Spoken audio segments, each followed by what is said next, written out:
4 comuni insieme per la realizzazione di una grande piattaforma sul cicloturismo e lo sport outdoor tra Monfenera e Montegrappa. Pederobba, Cavaso del Tomba, Possagno e Alano Veneto, 4 amministrazioni insieme per la realizzazione di oltre 1000 chilometri di percorsi a disposizione di turisti, sportivi e turisti internazionali.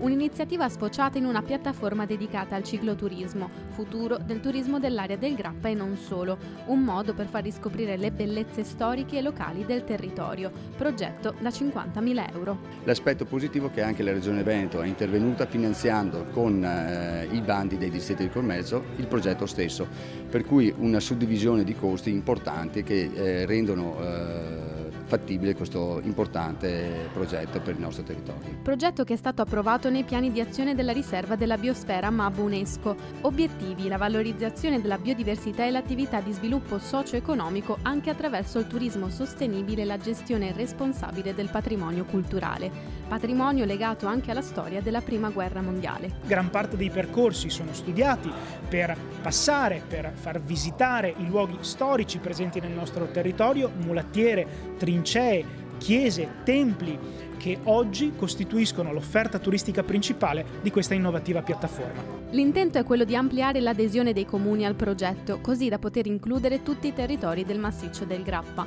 Non solo bicicletta dunque, ma anche trekking, parapendio e arrampicata. Non possiamo fare a meno di utilizzare uno strumento, ripeto, innovativo e che passa per il web, e quindi questo sito, questa piattaforma, questo strumento che consentirà agli operatori turistici di vendere, di raccontare meglio il nostro territorio.